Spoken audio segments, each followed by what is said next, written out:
world. Let's shift gears here and talk about another different situation here. The Kenya Defense Forces units assigned to the African Union mission in Somalia, that's AMISOM, are once again being accused of aiding the financing of Al-Shabaab terror group. A report released by the United Nations monitors claims that the failure by KDF to enforce the ban on charcoal exportation is enabling the terror group to earn at least 1 billion shillings a year by exporting charcoal from ports in southern Somalia, where KDF units have been deployed. Enoch Sikolia has more. Major, I'll start with you because you're very conversant with this area. What is the security arrangement there? Is this a fair accusation from the UN monitors? Okay, Trevor, let me bring a point here that our countrymen needs to know. Yeah. When we went in to capture Kismayu, I was one of the officers who captured Kismayu. Okay. And I saw it all. I had stated here earlier in the other program that there are three things which made KDF succeed, unlike the US military when it was there. One is just purely God. The other one is discipline. And I'm talking about discipline in the definition that our servicemen and officers did good things at the right time. And then the last thing is professionalism. Quite often, Trevor, civilians out here say, wanajeshi kazi yao ni kunywa pombe na wanawake na kutembea. But if you see these trucks going around, both in the police force, we are heavily under very heavy training. You understand? Mm-hmm. So those three things are the ones which made us capture Kismayu. Yeah. Now the question, back to the question of charcoal burning. This is, Trevor, take it from me because I was there. And I'm not defending KDF. It is purely United Nations propaganda, aided also by the propaganda from Al-Shabaab militia. I was there. I attended several meetings of UN agencies on charcoal, representing my commander there. Mm. And I remember one day, those agencies came from Mogadishu. They said we must enforce the ban on charcoal in Kismayu. And then the leaders argued this way. Mm. There's a lot of, and I don't know if the charcoal that I left there will ever finish in a period of about 5 years. There were a lot of charcoal there. Then they said, we cannot finish this charcoal, the ones which have already been harvested. But we want an alternative livelihood for the people who are engaging in this. When Al-Shabaab were there, they allowed the charcoal burning as a means of livelihood, and they were getting tax from the civilians. Yeah. Now, if we stop these fellows, that is not the KDF, that is the locals. If we stop them, they'll again gang with the Al-Shabaab. It's a very tricky issue. Yeah. And then the leader said, I remember very well, the leader said, we cannot take this charcoal to the trees. Allow us to finish this charcoal, to dispose this charcoal, then we shall train our people not to burn the charcoal. But as long as we're doing that one, give us the alternatives. And I remember he said he wanted the youth in Kismayu to be given these fishing nets, loans, and other alternatives to sustain the livelihood of the civilians so that they cannot gang up with the Al-Shabaab. Okay. We are not a party to that. And Trevor, let me put very clearly, there is no one, either those who are in the operation there, servicemen and officers who engaged in the selling of charcoal, which I had before I left the Kismayu. And my friends were telling me, Major, situpate hiyo pesa ya Kismayu mumeuza makaa. I just laughed at them. The environment there cannot allow you even to negotiate with those who are buying charcoal. So this is pure propaganda coming from the Al-Shabaab because they were saying so. We curtailed their means of livelihood and resources by stopping that one, but there were huge chunk of charcoal. Where were they taken? It was between the locals and the UN agencies. Okay. So again, the UN agencies coming to say that KDF, they should know our mandate there. Our mandate is not to go and do other things, although we are there on behalf of the bigger institution of UN. That is their own problem. They should sort out. We have our mandate why we went there. Okay. And until we finish that mandate, there's no way KDF was involved in the charcoal selling. Yeah. Like sugar. You remember the other time they were selling sugar? Yeah. In where? In the border of Somali. I found so many trucks of sugar which were kept in the camp there. Yeah. We were deterring these bad things there. Okay. We have our custom offices there, which were closed down by the Al-Shabaab. When we went there, they were furnished, the houses were being kept there, and everything was okay. We never told. This is just propaganda, I'm telling you. I'm not defending KDF. Okay. Dr. Mustafa, now that you've heard from a major who was actually there, what do you make of this accusation? Is it a fair accusation? First of all, Trevor, I have not read that report. I've seen excerpts of that report. But here is the important point. I've seen previous reports by the UN, Somalia, and Eritrea monitoring group, which I mean, frankly, some of those reports that this group has written in the past, including one that stated clearly, I don't know where they got that information from, that Najib Balala was supporting Al-Shabaab financially. You remember that time. I mean, since that time, I read some of these reports from international bodies with a pinch of, so I'll take them with a pinch of salt. They look at issues from up here and not really caring what is going on in Kismayu or within the populations in Somalia itself. Now, Major will tell you that if you are in Kismayu, Al-Shabaab is there, but you will not be able to differentiate between Al-Shabaab and a common Mwananchi. Now, the people who are selling charcoal are Wananchi. That is their way of earning bread. If you curtail that, then you're going to make families starve, and they're going to go back into the hands of Al-Shabaab. So, I don't think this report, and some of the names that actually have been writing these reports, I'm not too sure that they really understand and have the intelligence on the ground. And this is precisely why report after report have actually had issues. There might be, a few of those bags could be belonging to Al-Shabaab, but it's very difficult to tell.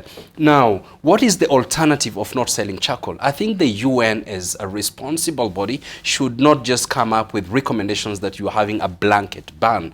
What is it that you must then do to make sure that the people in that area that are selling charcoal will still continue having some source of livelihood as you have a blanket ban on charcoal burning? The second point here is, remember when the piracy was going on the high seas? The international community used an upward of $500 million every year to patrol the high seas with the ships, and you'd find the Indian, Norwegian, American, British Navy patrolling the high seas to protect the shipping lines against piracy. Now, if you look at the origins and the genesis of piracy, it was actually a Chinese ship that was stealing fish from the Somalia waters, and that started, the challenge of piracy. Now, and we said then that the solution to piracy is not offshore; it is on land. It is within Somalia itself. Provide those people with a way that they can earn their livelihood, so that they do not go to the seas and capture the ships. And by the way, some countries, ships, respectable powers were stealing fish from Somali waters. So this kind of reports, I mean, it's just merely scratching the surface. There might be some truth in it, but I do not think that such a report should, or rather the UN, Eritrea and Somalia monitoring team should, or rather the Security Council should even act on such a report without considering the overall issues and underlying issues. All right, Major, I'll come to you again because you're the one who's been there. Yes, go ahead. I think, Trevor, Dr. Mustafa has brought a very, very good point that we should consider in this conversation. The UN is bringing a very bad allegation about KDF and security agencies selling charcoal there. Charcoal in Kismayu in Somalia as large is dependently on the locals there. We have no hand in that. But I think what UN wanted us to do is to just put our mandate in Somalia aside and take their own personal interest by doing what? By stopping those fellows not to burn the charcoal. Now, Dr. Mustafa has brought a very good point here. If the UN, and I think they were told by the leaders, I don't want to mention the names, they were told by the leaders to take this report to UN. I don't know what happened if the report was taken to UN. They were supposed to put a lot of resources in aiding the civilians to have an alternative way of earning their living. And I do not know why they are concentrating too much on the KDF. They were involved in selling, because we refused actually to get involved in this burning of charcoal there, because it would also be detrimental to our safety there. Now, why is the UN, Trevor, not talking about the big ships we saw? I sailed from Kismayu to Mombasa several times with our naval vessels, and we did see big ships in the international water stealing the fish of Somali. And the coastline of Somali, Trevor, is about 3,000 nautical miles. And it's very beautiful with a lot of fish. In fact, we were stopping some of those ships. We are telling them, please go beyond the international waters, because you are stealing the resources from Somali. Why are they not talking about those ships, the Chinese, the Japanese? We saw them. We were still enforcing somewhere in, I think, somewhere between Manda. We saw our locals, you know, there was that ban with a specific time that they should not be in the waters. We were telling them, please keep off. This is an operation area. And they did heed. Now, why is the UN not talking about those resources which are being stolen every day in the international water there? Why? Because the Somalis did not have the capacity to protect the international waters. You see, I'm telling you, Trevor, let me put these things in the right perspective. Without defending the KDF. I was there. I'm an eyewitness. KDF officers and servicemen and women never participated in this. It is only a propaganda that UN want us to push us, because they have not given resources to the locals so that they can refuse to embark on the charcoal burning. If they do that, they will never had any charcoal burning. And it's so unfortunate. If you look at the Juba area, Jubaland and the Gedo region, where we are supposed to be operating, it is very fertile. It's very fertile. They need to be given agricultural aid so that they can abandon the charcoal. Byron, and this accusation has morphed. Initially, it was that they're involved in the sale. Now they are being accused of not enforcing the ban. Yes, I'd like to mention first of all that I haven't had time also to have a critical look at this report, but I'd like to basically participate in the discussion of the historical backgrounds and for that matter maybe the KDF. Being a member of the KDF and having served in its most elite kind of family, the Special Forces, I can say authoritatively that a vast majority of individuals that are in the KDF are chosen for that job. Unlike what you'd say for other services, I know for sure we did not join for pay. Quite a vast majority of us, some of us got into the parachute regiment when the allowance was just about paltry 3,000 shillings, but it wasn't about money. We'd rather paid the army to skydive or parachute for that matter. So I know accusations of corruption, or rather sale of charcoal. I'm trying to look at it how it would play out in the grand scheme of things, that a normal outfit of an army that is commanded by a particular commander, so say a lieutenant or a company commander for that matter, is finding itself disoriented and dealing in some other stuff. It's something that I'd surely say it's almost non-existent, because I know the rank structure, the command structure is very, very firm on discipline and enforcing it for that matter. But I'd like to maybe look at it side by side with what the report says in terms of now what's recently put forward as their failure to enforce a ban.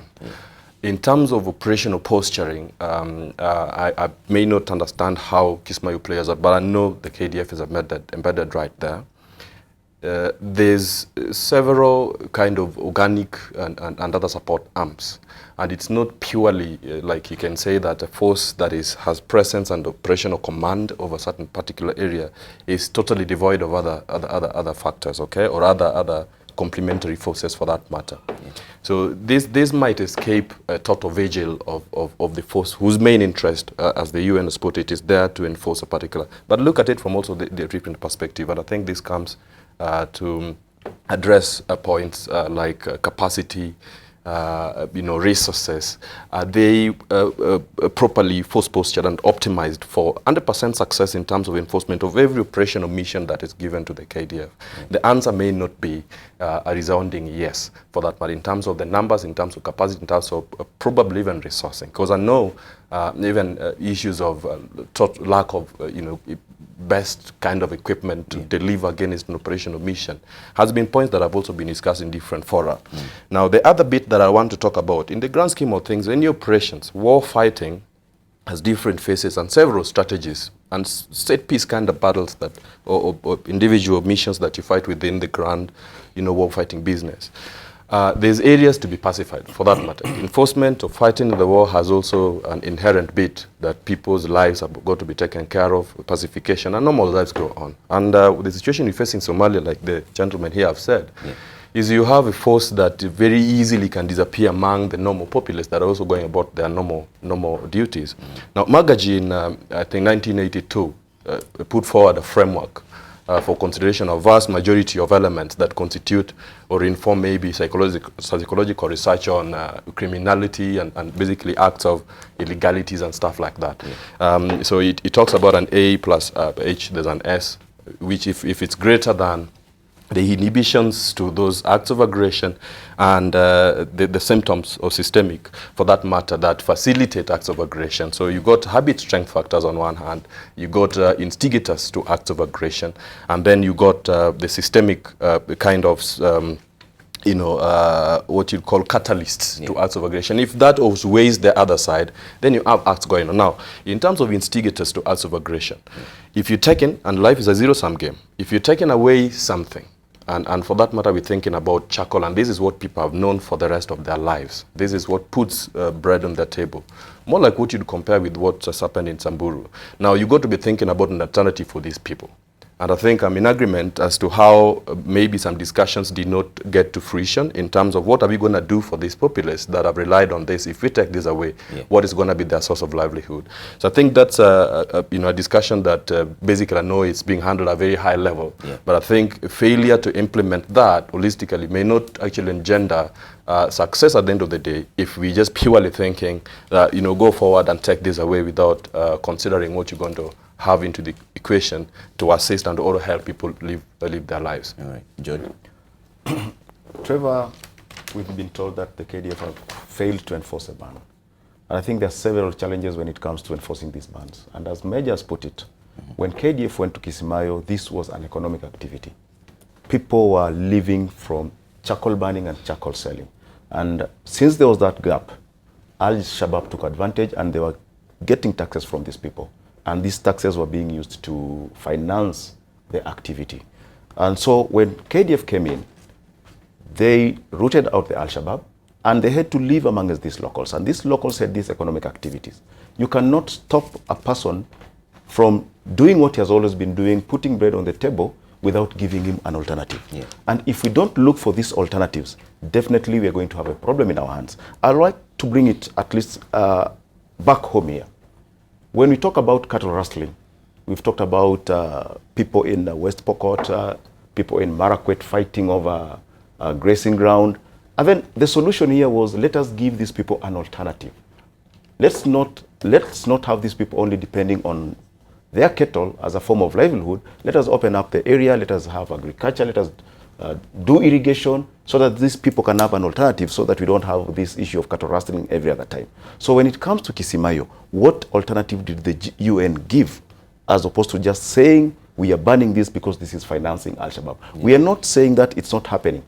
Probably the locals are working with the Al-Shabaab behind the back of the KDF. Behind the back of the KDF. They don't know this. And as Dr. Mustafa put it, there's no way you can easily differentiate between a mwananchi wa kawaida and an Al-Shabaab sympathizer. We are having the same problem along the Kenya-Somali border, in places like Mandera, in places like Lamu, in the Boni Forest. People who are working with Al-Shabaab, and they are a big challenge to us. So the same might be happening in Kismayo.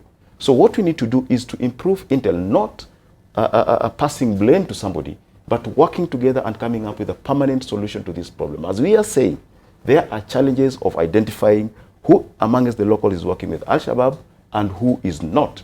This charcoal burning and the export of charcoal is an economic activity for the locals.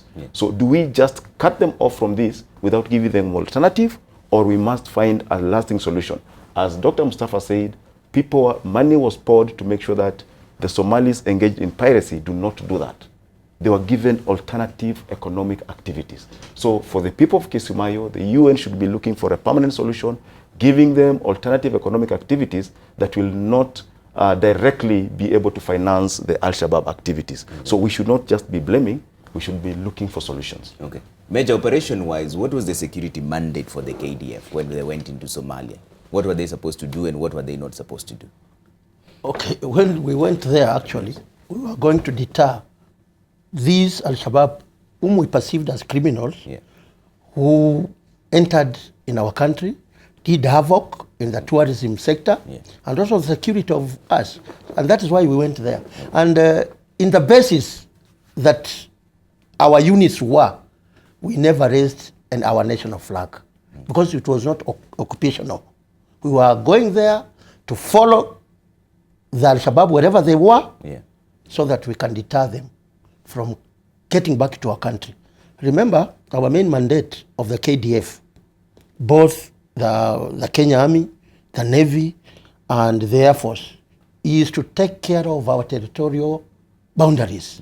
In the air, by the Air Force, on land, Kenya Army, and in the sea by our Kenya Navy. So this issue of deterring the band, that was not part of your role? It was not a part of us. I'm telling you, I was in the meetings of some envoys from Mogadishu under the auspices of the United Nations. I attended those meetings on behalf of the commander. They wanted us to do their work without providing the locals, as my colleague has said, with alternatives. The leaders there wanted to stop. They were not, even the leaders knew the impact of the environment by cutting all the trees in Jubaland and Gedo region where we occupied. They knew this, but they told them categorically, we are going to stop. But these ones, we cannot take this charcoal to the sea because they are already from the trees. So they were given some requests that they should provide for alternatives for the locals so that they cannot join the Al-Shabaab. Okay. But is there a chance that there are some rogue KDF officers that may have been involved in this particular scandal?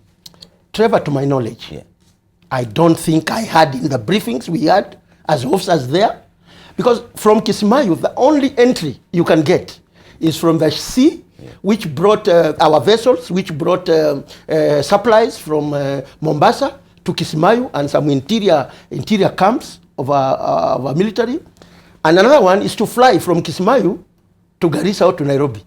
And most of the times, Trevor, there were some officers who were left there. They were given off to come and see their families, but because of the transport challenges, we could not. So how could you now carry the charcoal to bring back here? Okay, how could you connive with the people, the locals, when we were not even supposed, because of the situation of the war, to talk to them? How?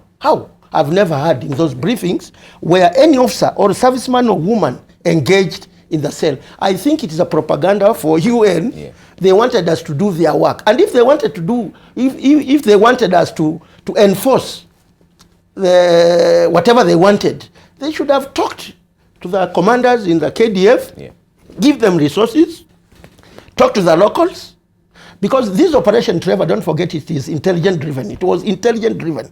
I was a welfare officer, trying to talk to them. Sometimes we aided the schools, we aided the roads, we aided food, we gave them supplies of medicine supplies in the areas where we had some outbreaks like cholera, just to win the hearts and the minds of those people so that they can give us intelligence. And like the US, when they went there with a chest, thumping the chest. And you see what happened with the US? So they were not happy. They were not happy with us.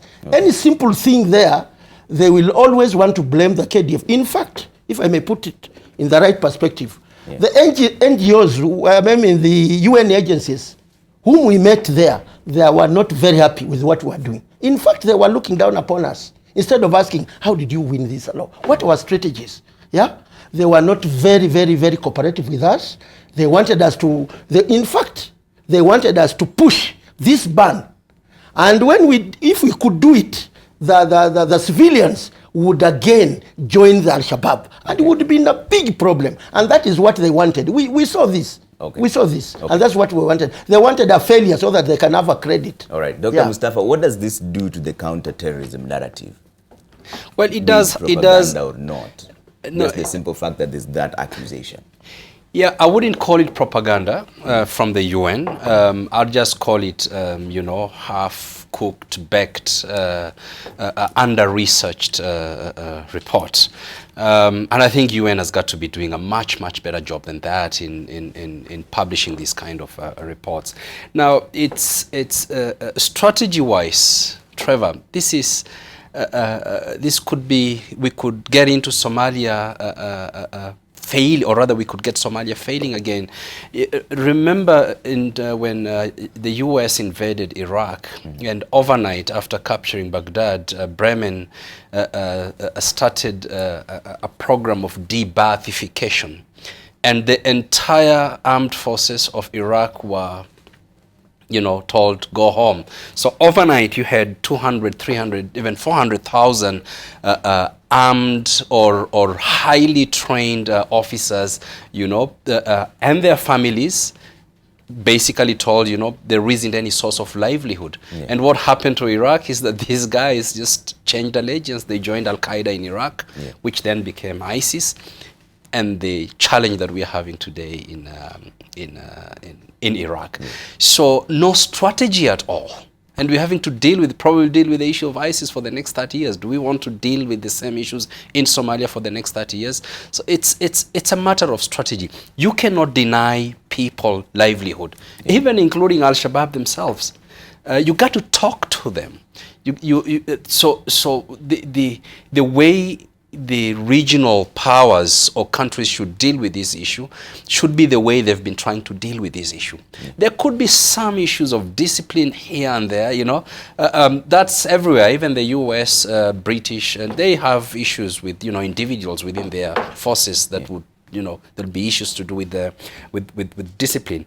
But I think, and to the best of my knowledge, we have, or rather, securing Somalia will ensure that counter-terrorism efforts work. Yeah. Securing Somalia demands that livelihoods of the people in Somalia are taken care of. Okay. We have to invest a lot more. The international community has got to invest a lot more than they are investing now. Now, the issue of withdrawal, yeah, and that's what is now on the news, you know, how could you even think about withdrawing the AMISOM or drawing down the forces that are in Somalia? At this point, yeah, there'll be a resurgence of Al-Shabaab as the Taliban did in Afghanistan. And now Trump is now thinking of another surge to contain the Taliban. I think we have to let the commanders do their job in Somalia and work on our longer-term strategy that is going to engage the people of Somalia for counter-terrorism and counter-violent extremism strategies to succeed, yeah, in Somalia. Byron, do you reckon it's time to leave now that Dr. Mustafa has brought it up and that we know that the AU is trying to pull off the African Union mission in Somalia, said it will withdraw 1,000 troops fighting jihadists in the country this year as part of plans that they want the soldiers out of there by December 2020? No, I mean, that has got to be dependent on quite a number of factors. Yeah. I mean, warfighting and warfighting strategy is an interplay of several very complex, in most cases, factors. And as it's been put very well by the other panelists, it's actually mission critical, yeah, to have a look at what's actually realistically happening on the ground. And I think that is where we might be missing the point by either small or big margin, depending on the way you look at it. The KDF's presence in Somalia was and has always been informed by very well-founded strategies to fight a war, which is, again, as it's been put, been very, very clear in terms of strategies. But this won't escape the fact that I'm also aware of a strategy being a very multi-period affair. It's not something that would hurt you to get back to every now and then to recalibrate and relook and renegotiate. And I think that's where possibly the interplay between what the forces on the ground are doing and what the UN body is also focusing on.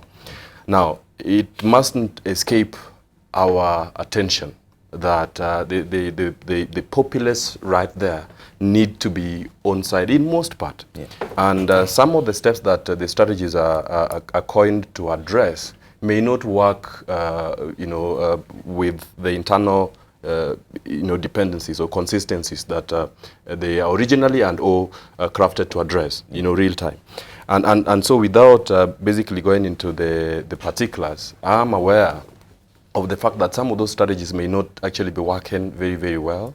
And that's why you see quite a bit of an infighting and people throwing things here and there, which might not actually be informed by, you know, critical intelligence as to the stages at which the war fighting itself, in the grand scheme of things, is, so as to generate, you know, traction and momentum in the war fighting, on the efforts, support the efforts that were originally put into place to make things actually work. Okay. So by and large, I'm not in support of a withdrawal or set timelines. I mean, we've seen it work. Post-invasion of Iraq was a disaster. This post-invasion strategy was almost non-existent as to how things would pan out if we send a bunch of guys home and they're combatants and they got no means of livelihood. Same as what happened in Afghanistan, and later on the creation of ISIS and you know, eggs on our faces with what possibly intelligence agencies did in those battle spaces. And I don't really think that is something that we'd want to actually be staring at. What I'd want to also mention, which I think the KDF need to also take this kind of report, however, you know, by whatever name you call it, but they should take it a bag of rice. In terms of the coining of strategies, there are specified tasks or specified roles, but that does not kill or diminish the fact that you will have, you know, one eye or hindsight on what we call in the army circles implied tasks. Now, if I think the sale, if it's highlighted the sale of charcoal, however much that might not be my specified task for that matter, but if this actually goes on and I have an idea as to how it can actually be sorted, even to a point where you can call in other guys for enforcement or things like that, or other forces, to have a keen look at that. If I know this is something that's going to get back to bite me, this is something that's going to put $1 billion shillings in the pockets of the Al-Shabaab, and it's going to cost my own country death, loss of property, and ungovernable spaces for that matter, in terms of what you see happening in Mandera and the border towns, then it's something worth looking at. It's not something that you should just keep off, like what I talked about in terms of the big picture illusion, that we really are looking at this too much that we do not care if we can stop by the gas station to gas up. You got to actually think about how much something that's happening and which is mission critical to address has got to be taken care of. And if it's a question of capacity, then I think that's the argument that needs to be fronted at a different level. All right, George, is it time to withdraw? Because there's always been the argument that the security forces need to withdraw from there, now just patrol our own borders. Trevor, we should look at what informed the AU's and the UN decision to withdraw from Somalia. And in military strategy, withdrawal is also part of winning a firefight. And one, we need to question, is the AU accepting that Somalia is a mission impossible? That the reason we took armies from there is not being achieved? And what are these reasons? And remember, we are not, let's look at also part of these withdrawals that we witnessed. We witnessed the Americans withdrawing from Afghanistan. In 1969, they went to Vietnam for a mission. And when it backfired on them, they withdrew without achieving what had taken them there. So we can look at this as a strategy. And why are they doing it now? Is it trying to force the Somali people to accept that what is happening in Somalia is a Somali problem and the solution should come from the Somali people themselves? Because when you are here babysitting you and you're not seeing the reason or you're not playing ball, then what we need to do is now play hardball. Let's move as a strategy. Tell the Somali people now we are withdrawing these troops and the problem in Somalia should be solved by you people. Remember, before the AU took this decision to withdraw, Uganda had already indicated that she is going to withdraw her troops from Somalia. The same to Burundi. And Kenyans are also pushing for the KDF to be withdrawn from Somalia. And I think the AU is taking cue from this. And probably there's a feeling that we've overstayed our welcome into Somalia, and we need to leave Somalia handle their own problems. They need to come up with a Somali National Army to deal with Al-Shabaab. We should only be playing a supportive role, not within Somalia but out. Because remember, even the Somalis themselves, some of them even complained that KDF, in fact it was passed in parliament, that KDF should be withdrawn from Somalia. This is something that was discussed in parliament and a decision was made. we are being in Somali by force because the Somali people themselves, the parliamentarians, do not want us there. So probably AU is taking cue from what has been happening in the Somali parliament. They have been listening to the Somali people, and probably they are saying now, we are removing the troops, come up with a local solution to your local problems. I think that is where we should look at this from both sides. All right, Major, I'll come to you in just a bit. Let's see what people are saying on social media. And Usha is here. Usha, what are they saying? Right, Trevor, they have a lot to say. Of course, you have discussed a number of topics, so feedback is coming from both sides. However, you had already read some of the tweets concerning the first topic. So that is of Kenya being ranked third worst, the Kenya police. So I'll mostly dwell on the KDF story instead, but of course there are tweets from both sides. We have Victor who says, panelists, I agree with you on this. The US is a major player in UN. I believe there is a hidden agenda which will cost us, Kenya. We shall see soon in Somalia. We ought to foster peaceful relations and real economic progress, give Somalia alternatives to charcoal burning. We also have Samuel who says eliminating Al-Shabaab in Somalia will be possible with the blessing of civilians because Al-Shabaab are civilians amongst the civilians who can only be identified better by the local Somali, not KDF. We have Harmony who says, when the police were shooting small babies, brutalizing UN students, protesters, small nursery kids, the world was awake. Stop denying that which was seen clearly. We also have Titus who says police officers should act with humility. That's why they're taken to the barracks to be trained on such instances of protests. We also have Harmony who says condemning UN report is a waste of time. Take the whole thing positively and change your ways of approach to this whole issue. We have Ananga who says, but they are being vetted by corrupt official. It is a system failure. This is in reply to Moss who said police need to be vetted because corruption is a police right by the look of things here in Kenya. We have Kimani who says the vices found in the police force are the same vices found in our society. Reforms should not just be focused on the police force, but the society at large. The policemen and women are Kenyans too.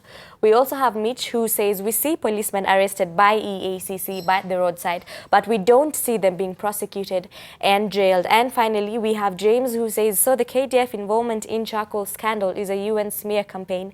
Is the UN undermining the AU? And as you can see, a lot more tweets, obviously, but in the interest of time, I will not be able to read all of them, but hashtag AM Live NTV, that is how the conversation goes on. Back to you, Trevor. Thanks, Usha, and you look brilliant, by the way. I just had to mention that in passing.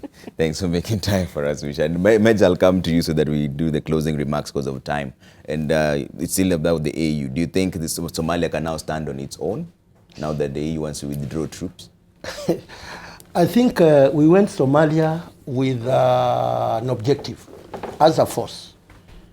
Now, the question we should ask ourselves as a country, have we achieved our objective? That is one.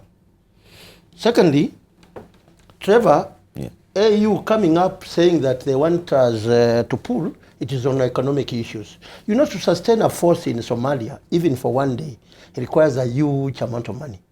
When we went in there on our own, we spent a lot of money. Then we were aided by the AU. And then the UN said it is an international problem. Al-Shabaab is an international problem. So they were coming in, trying to assist us. There's a lot of politics playing around. If we are to discuss this issue in Somali, it will take a whole day. There's a lot of politics from international world, from AU themselves, but we are doing a good job there. Okay. And let me take this opportunity before I give a last remark. Let me motivate our soldiers because they look at what we are saying here. They are doing a good work for our country.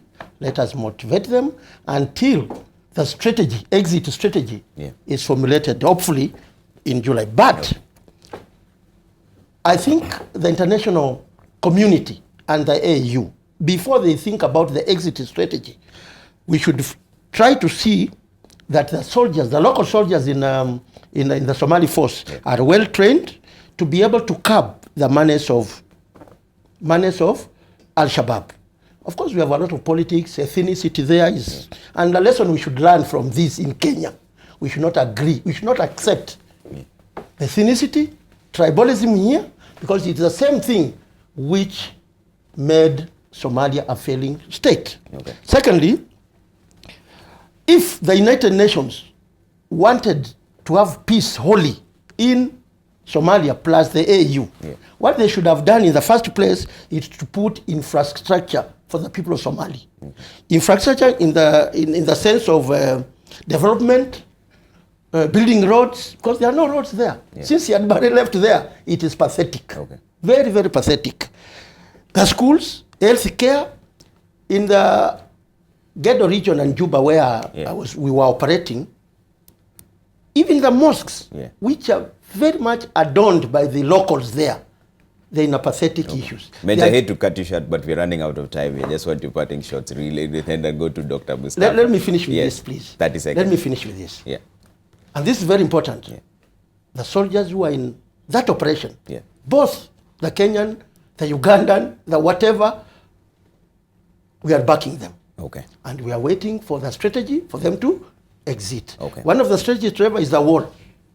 But the infrastructure in that country, if it is well undertaken and the people embrace it, Al-Shabaab will have no place to. And lastly, let our country follow the peaceful issues that we are bringing here so that we become a united Kenyan, so that we don't fall back and behave like in Somalia. All right. Dr. Mustafa, very briefly. Trevor, not without a strategy.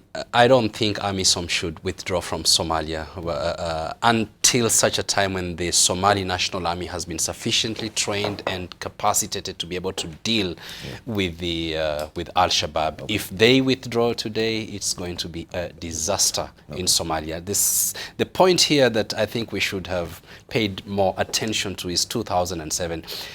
We should have left. Ethiopians should have left the Islamic Courts Union to continue pacifying Somalia and watch, because they managed to actually pacify Somalia in 2007. They just moved in and ejected the Islamic Courts Union. Since 2007 until today, it's just been hell on Somalia. And important that we always look at peaceful methods of conflict resolution before we deploy the army.